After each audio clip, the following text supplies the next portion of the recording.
Did you want a battery backup system for a stuff hits the fan or a disaster scenario? Come on, stay on for me. Or maybe just for camping? There we go. Battery in the green. Nice. Well, I spent $400 on this Jackery Explorer 500 system, and today I'll walk you through and see if it was worth it, or see if it's going to be worth it for you. So let's walk through this unit and we'll get started. This is the Jackery Explorer 500, and it utilizes a lithium-ion or NMC battery pack. It's typically a chemistry that's commonly used in older power station designs and many consumer electronics like laptops and smartphones. Now, while it is an older chemistry, it does have the advantage of being a high energy density, which allows for a slightly lighter product for a given capacity. All right, so let's take a look at what exactly this thing has on it. So it has a bunch of different options. First of all, it has the input up here on the top left. This is where you're going to power it, either with the AC adapter at home or with the solar. It both has the same plug to plug in up here. It also has DC powering. So you notice it's a very similar plug because that's the opposite. And so you can just plug it in from another battery to charge this one. Plug one into the other or daisy chain it. Or you can power it like anything with a car adapter here. So I've powered, for example, like a telescope with it. You also have USB plugs. These are all USB-A 2.4 amp plugs. So nothing crazy, but it will charge your phone eventually. And then you do have one AC outlet that's up to 500 watts. So it will power a bunch of different stuff. You also have the display up here with the display button. All you do is you press the button and it will come up with the display. It'll show you what is being input, what is being output, and then the total battery percentage left in kind of a little display. So one thing to note when you're using it though, you do need to select which option you are using. So for example, if you want to use the AC outlet, you press the AC button, it lights green and it'll tell you what's being output. If you want to use USB, you press USB, or DC, you press DC. And you can select all three, one of them, two of them, whatever you need, and then you can turn it off by clicking the button off. The other thing that does have on the side here, which can be handy if you're camping, hiking, and you just need some light, is light. It's not like incredibly powerful, but it does do the trick if you need to see what you're doing in a dark scenario and to get things done. So that's the front panel and how you use it. Now let's talk about what's inside this thing and how it works. The Jackery Explorer 500 has a temperature range of 14 to 104 degrees Fahrenheit. So it is really good in cold weather, but just be careful in hot weather as it might shut down to protect itself if it gets above that 104 degrees Fahrenheit.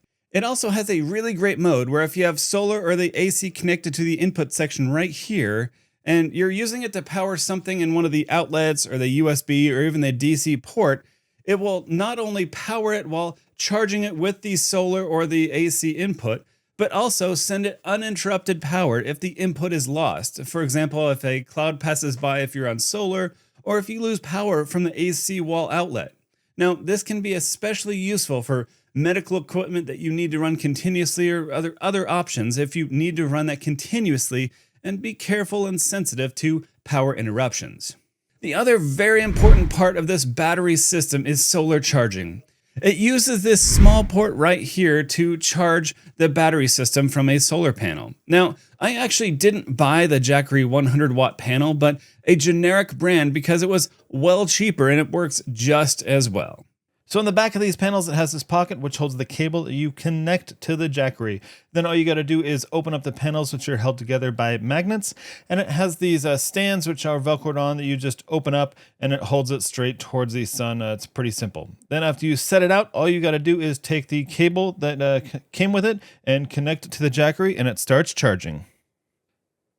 So this is pretty simple. Immediately after you plug it in, it turns on and it will start charging. This is a 100 watt panel, and so that's the max it's going to charge at. And as you can see, it's a pretty stable 72 watts, and it stays like that for as long as it needs, even though it's in direct sunlight. So let's see how well it does to power some typical devices around the home. So I decided to try and power a fridge because that's a typical scenario in a disaster or a, situation. So I'm going to go ahead and just plug it in. And after I plug it in, I hit the AC button and it will start powering the fridge. That's pretty simple to set up and start using. As we can see here, it's only using 26 watts of power, which is actually not as much as I expected for a refrigerator. But at this rate, if it were charged to 100%, it would basically power it for almost 20 hours from a 100% charged battery if it was only powering this. That's honestly pretty good considering what it is. So overall, we're going to judge this in two situations and give it a rating. First, for normal use in like camping, hiking, etc. And this thing works perfect for that. I've personally used this to power a box fan all night in a tent when it was warm, as well as charge me and my wife's 2 cell phones and still had extra power in the morning. So this is perfect for that type of situation.